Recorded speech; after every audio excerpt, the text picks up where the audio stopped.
शांती. आज आहे 8/2/2024ची मुरली. महावाक्य आहे, गोड मुलांनो, सदैव स्मृतीमध्ये असू द्या की आपण ब्राह्मण चोटी अर्थात अति उच्च आहोत. पुरुषोत्तम बनत आहोत तर हर्षित राहाल. आपणच आपल्याशी गोष्टी करायला शिका तर अपार खुशी राहील. प्रश्न आहे, बाबांकडे कोण शरण अर्थात आश्रय घेऊ शकतात? बाबा कोणाला आश्रय देतात?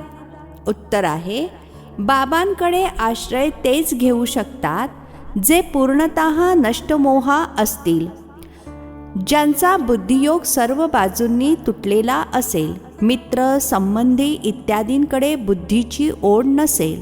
बुद्धीमध्ये राहावे, मेरा तो एक बाबा दूसरा न कोई, अशी मुलेच सेवा करू शकतात. बाबा देखील अशा मुलांनाच आश्रय देतात. बाबा देखील अशा मुलांनाच आश्रय देतात. ओम शांती. हे आहेत रुहानी पिता, टीचर आणि गुरु. हे तर मुलांना चांगल्या रीतीने समजले आहे. दुनिया या गोष्टींना जाणत नाही. भले संन्यासी म्हणतात शिवोहम, तरी देखील असे म्हणणार नाहीत की मी पिता, टीचर, गुरु आहे. ते फक्त म्हणतात शिवोहम ततत्वम. परमात्मा सर्वव्यापी आहे तर प्रत्येकजण पिता, टीचर, गुरु झाले, परंतु असे तर कोणी समजत देखील नाहीत. मनुष्य स्वतःला भगवान परमात्मा म्हणून घेतात, हे तर पूर्णतः चुकीचे आहे. मुलांना जे बाबा समजावून सांगतात ते तर बुद्धीमध्ये धारण होते ना. त्या अर्थात लौकिक शिक्षणामध्ये किती विषय असतात? असे नाही की सर्व विषय विद्यार्थ्यांच्या लक्षात राहतात. इथे बाबा जे शिकवतात ते एका सेकंदामध्ये मुलांच्या लक्षात येते. तुम्ही रचयिता आणि रचनेच्या आदी मध्य अंताचे ज्ञान ऐकवता. तुम्हीच त्रिकालदर्शी किंवा स्वदर्शन चक्रधारी बनता. त्या भौतिक शिक्षणामध्ये विषय एकदम वेगळे आहेत. तुम्ही सिद्ध करून समजावून सांगता. सर्वांचे सद्गती दाता ते एक बाबाच आहेत. सर्व आत्मे परमात्म्याची आठवण करतात. म्हणतात ओ गॉड फादर. तर जरूर बाबांकडून वारसा मिळत असणार. तो वारसा गमावल्यावर मग दुःखी होतात. हा सुख दुःखाचा खेळ आहे. या समयी सर्व पतित दुःखी आहेत. पवित्र बनल्याने सुख जरूर मिळते. सुखाच्या दुनियेची स्थापना बाबा करतात. मुलांनी हे बुद्धीमध्ये ठेवायचे आहे की आम्हाला बाबा समजावून सांगत आहेत. नॉलेजफुल एक बाबाच आहेत. सृष्टीच्या आदी मध्य अंताचे ज्ञान बाबाच देतात. इतर सर्व धर्म जे स्थापन झाले आहेत ते आपल्या ठरलेल्या वेळेवर येतील. या गोष्टी दुसऱ्या कोणाच्याही बुद्धीमध्ये नाहीत. तुम्हा मुलांसाठी बाबांनी हे शिक्षण एकदम सोपे करून दिले आहे. फक्त थोड्या विस्ताराने समजावून सांगतात. मज पित्याची आठवण करा तर तुम्ही तमोप्रधानापासून सतोप्रधान बनाल. योगाची महिमा पुष्कळ आहे. भारताच्या प्राचीन योगाचे गायन आहे, परंतु योगामुळे काय फायदा झाला होता हे कोणालाही माहीत नाही. हा गीतेचा तोच योग आहे जो निराकार भगवान शिकवतात. बाकी जे काही शिकवतात ते मनुष्य आहेत. देवतांकडे तर योगाची गोष्टच नाही. हे हठयोग इत्यादी सर्व मनुष्य शिकवतात. देवता ना स्वतः शिकत आणि ना कधी कुणाला शिकवत. दैवी दुनियेमध्ये योगाची गोष्टच नाही. योगाने सर्व पावन बनतात. ते जरूर इथेच बनणार. बाबा येतातच संगमावर नवीन दुनिया बनविण्यासाठी. आता तुम्ही जुन्या दुनियेमधून नवीन दुनियेमध्ये बदलून जात आहात. हे कोणालाही समजावून सांगणे देखील आश्चर्यकारक आहे. आपण ब्राह्मण चोटी अर्थात अति उच्च आहोत. सतयुग आणि कलियुगाच्या मधोमध आहेत ब्राह्मण चोटी अर्थात अति उच्च. यालाच संगमयुग म्हटले जाते, ज्यामध्ये तुम्ही पुरुषोत्तम बनत आहात.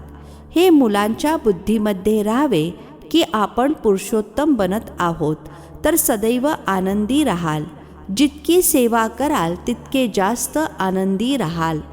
कमाई करायची आहे आणि इतरांकडून देखील करवून घ्यायची आहे. जितकी प्रदर्शनीमध्ये सेवा कराल तर ऐकणाऱ्याला देखील आनंद मिळेल. आपले आणि दुसऱ्यांचे कल्याण होईल. छोट्या सेवा केंद्रावर देखील मुख्य 5-6 चित्रे जरूर पाहिजेत. त्यावर समजावून सांगणे सोपे आहे. पूर्ण दिवस सेवाच सेवा. मित्र संबंधींमध्ये कोणत्याही प्रकारची ओढ असता कामा नये. जे या डोळ्यांनी बघत आहात ते सर्व नष्ट होणार आहे. बाकी जे दिव्य दृष्टीने पाहतात त्याची स्थापना होत आहे. अशा प्रकारे स्वतःशीच गोष्टी करा तर तुम्ही पक्के व्हाल. बेहदच्या बाबांना भेटल्याचा आनंद झाला पाहिजे. जेव्हा कुणी राजाकडे जन्म घेतो तर किती नशेमध्ये असतो. तुम्ही मुले स्वर्गाचे मालक बनत आहात. प्रत्येकजण स्वतःसाठी मेहनत करत आहे. बाबा फक्त एवढेच सांगतात, तुम्ही काम चितेवर बसून काळे झाले आहात. आता ज्ञान चितेवर बसा तर गोरे बनाल. बुद्धीमध्ये हेच चिंतन चालू राहावे. भले ऑफिसमध्ये काम करत राहा, आठवण करत राहा. असे नाही की फुरसत नाही. जेवढी फुरसत मिळेल तेवढी रुहानी कमाई करा. किती मोठी कमाई आहे. हेल्थ वेल्थ अर्थात आरोग्य आणि संपत्ती दोन्ही एकत्र मिळतात. अर्जुन आणि भिल्लाची एक कहाणी आहे. तसे गृहस्थ व्यवहारामध्ये राहून ज्ञान योगामध्ये आत राहणाऱ्यांपेक्षा देखील तीव्र गतीने पुढे जाऊ शकता. सर्व काही आठवणीवर अवलंबून आहे. सर्वच इथे बसले तर सेवा कशी करणार? रिफ्रेश होऊन सेवेमध्ये व्यस्त व्हायचे आहे. सेवेचा विचार केला पाहिजे. बाबा तर प्रदर्शनीमध्ये जाऊ शकणार नाहीत कारण बाप दादा दोघे एकत्र आहेत. बाबांची आत्मा आणि यांची अर्थात ब्रह्मा बाबांची आत्मा एकत्र आहेत. हे एक वंडरफुल युगल आहे. या युगलाला तुम्हा मुलांव्यतिरिक्त इतर कोणीही जाणू शकणार नाहीत. स्वतःला युगल देखील समजतात आणि मग म्हणतात मी एकच बाबांचा सिकिलधा अर्थात खूप वर्षांनंतर भेटलेला मुलगा आहे. या लक्ष्मीनारायणाच्या चित्राला पाहून खूप आनंद होतो. आमचा दुसरा जन्म हा आहे. आम्ही राजगादीवर जरूर बसणार. तुम्ही देखील राजयोग शिकत आहात. ध्येय आणि उद्दिष्ट समोर उभे आहे. यांना अर्थात ब्रह्मा बाबांना तर खुशी आहे की मी बाबांचा सिकिलधा मुलगा आहे. तरी सुद्धा निरंतर आठवण राहत नाही. दुसरीकडेच विचार निघून जातात. ड्रामाचा हा कायदा नाही की आठवण एकदम टिकून राहील आणि दुसरा कुठलाही विचार येणार नाही. मायेची वादळे आठवण करू देत नाहीत. मी जाणतो हे माझ्यासाठी अर्थात ब्रह्मा बाबांसाठी खूप सोपे आहे कारण बाबांची प्रविष्टा आहे. बाबांचा नंबर 1 सिकिलधा मुलगा आहे. पहिला क्रमांकाचा राजकुमार बनणार तरी सुद्धा आठवण विसरायला होते. अनेक प्रकारचे विचार येतात. ही आहे माया. जेव्हा या बाबांना अर्थात ब्रह्मा बाबांना अनुभव होईल तेव्हाच तर तुम्हा मुलांना समजावून सांगू शकतील. हे विचार तेव्हा बंद होतील जेव्हा कर्मातीत अवस्था होईल. आत्मा संपूर्ण बनेल मग तर हे शरीर राहणार नाही. शिवबाबा तर सदैव पावनच पावन आहेत. पतित दुनिया आणि पतित शरीरामध्ये येऊन पावन बनविण्याचा पार्ट देखील यांचाच आहे. ड्रामामध्ये बांधील आहेत. तुम्ही पावन बनाल तेव्हा मग नवीन शरीर पाहिजे. शिवबाबांना स्वतःचे शरीर तर नाहीये. या अर्थात ब्रह्मा बाबांच्या तनामध्ये या आत्म्याचे महत्त्व आहे. त्यांचे आहेच काय? ते तर मुरली चालवून निघून जातात. ते स्वतंत्र आहेत. कधी कुठे तर कधी कुठे जातील. मुलांना सुद्धा जाणवते की हे शिवबाबा मुरली चालवत आहेत. तुम्ही मुले समजता आपण बाबांना मदत करण्यासाठी या ईश्वरीय सेवेवर उपस्थित आहोत. बाबा म्हणतात मी देखील आपले स्वीट होम सोडून आलो आहे. परमधाम अर्थात परे ते परे धाम मूल वतन बाकी सारा खेळ सृष्टीवर चालतो. तुम्ही जाणता हा एक आश्चर्यकारक खेळ आहे. बाकी दुनिया एकच आहे. ती लोक अर्थात दुनियावाले चंद्रावर जाण्यासाठी प्रयत्न करतात. हे तर सायन्सचे बळ आहे. सायलेन्सच्या शक्तीने आम्ही जेव्हा सायन्सवर विजय प्राप्त करतो तेव्हा सायन्स देखील सुखदायी बनते. इथे सायन्स सुखसुद्धा देते तर दुःखसुद्धा देते. तिथे अर्थात सतयुगामध्ये तर सुखच सुख आहे. दुःखाचे नामोनिशाणसुद्धा नाही. संपूर्ण दिवसभर अशा गोष्टी बुद्धीमध्ये फिरत राहिल्या पाहिजेत. बाबांना किती काळजी असते. बंधनवाल्या माता विषासाठी अर्थात विकारासाठी किती मार खातात. काही तर मोहवश होऊन मग अडकून पडतात. निश्चय बुद्धीवाले झटक्यात सांगतील, आम्हाला अमृत प्यायचे आहे. यासाठी नष्टो मोहा असणे जरुरी आहे. जुन्या दुनियेचा वीट आला पाहिजे. तेच सर्व्हिसेबल अर्थात सेवायोग्य हृदयात स्थान मिळवू शकतात. त्यांना आश्रय देऊ शकतात. कन्या पतीचा आश्रय घेते, मग विषाशिवाय अर्थात विकाराशिवाय राहू देत नाहीत. तर मग बाबांचा आश्रय घ्यावा लागतो. परंतु एकदम नष्टो मोहा असले पाहिजे. पतींचाही पती मिळाला आहे. आता मी त्यांच्यासोबत आपल्या बुद्धियोगाने सगाई करते. बस मेरा तो एक दूसरा न कोई.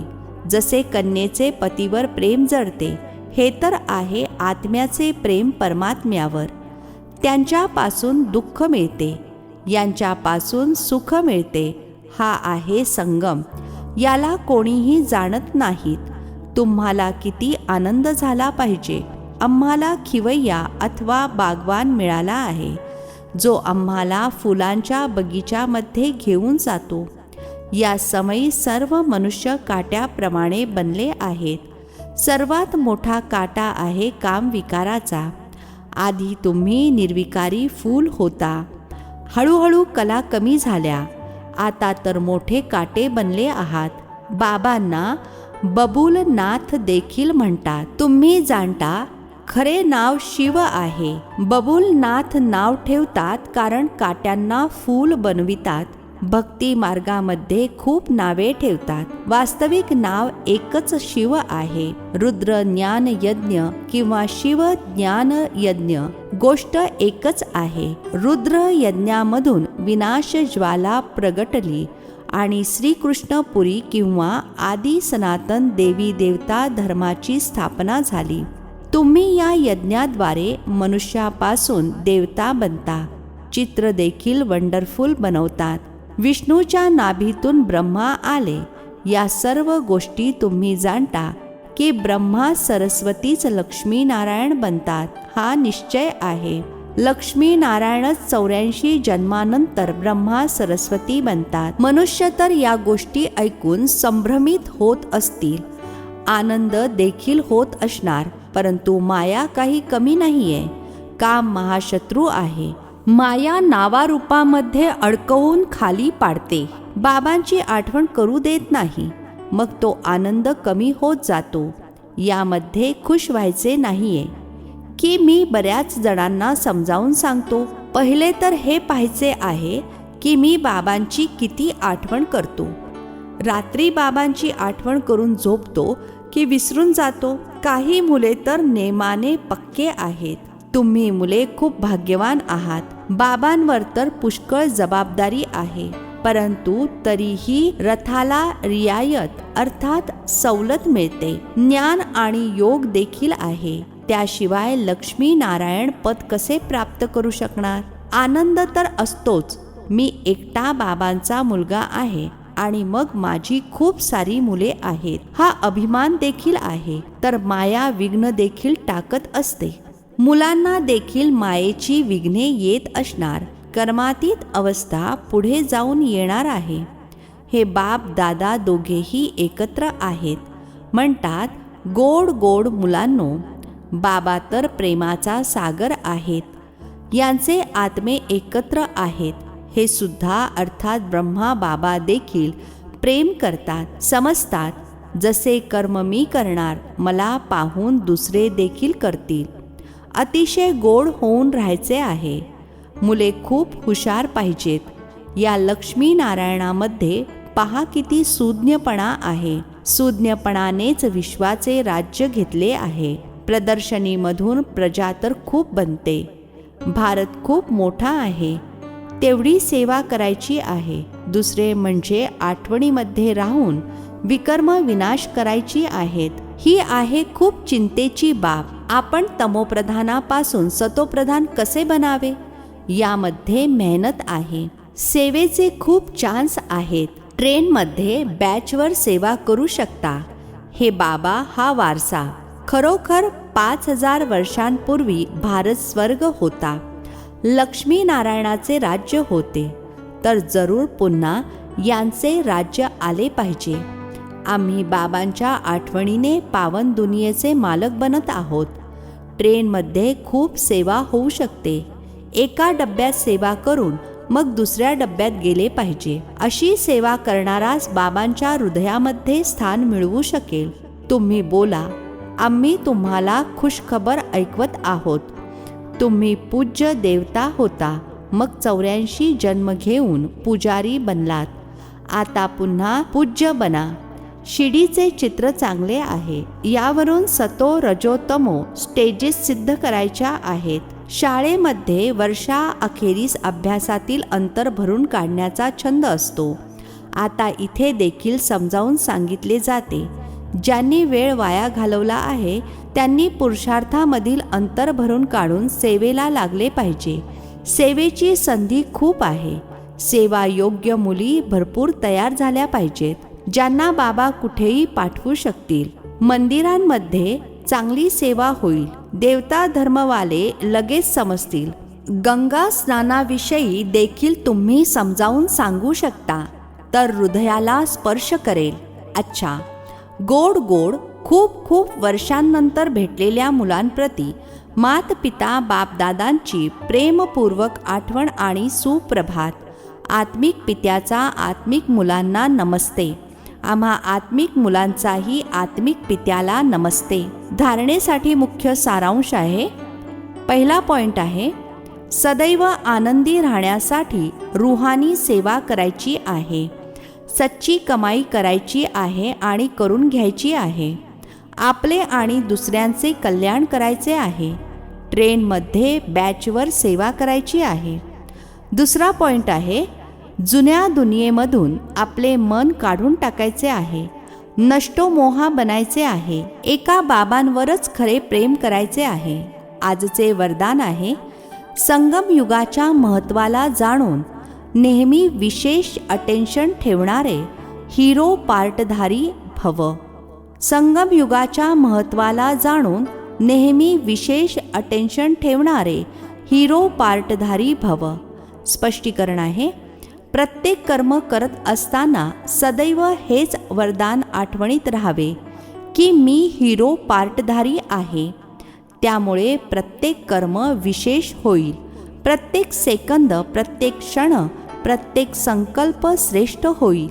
असे म्हणू शकत नाही की हे साधारण कर्म तर फक्त 5 मिनिटे झाले. संगम युगाची 5 मिनिटे देखील खूप महत्त्वपूर्ण आहेत. 5 मिनिटे 5 वर्षांपेक्षा देखील जास्त आहेत. म्हणून प्रत्येक क्षणाला इतके अटेन्शन असावे. कायमचे राज्यभाग्य प्राप्त करायचे असेल तर कायमचे अटेन्शन देखील असावे. स्लोगन आहे, ज्यांच्या संकल्पांमध्ये दृढतेची शक्ती आहे त्यांच्यासाठी प्रत्येक कार्य संभव आहे. ज्यांच्या संकल्पांमध्ये दृढतेची शक्ती आहे त्यांच्यासाठी प्रत्येक कार्य संभव आहे. अच्छा, ओम शांती. नवनवीन मराठी व्हिडिओज प्राप्त करण्यासाठी सबस्क्राईब करा मराठी गॉडलीवूड चॅनलला.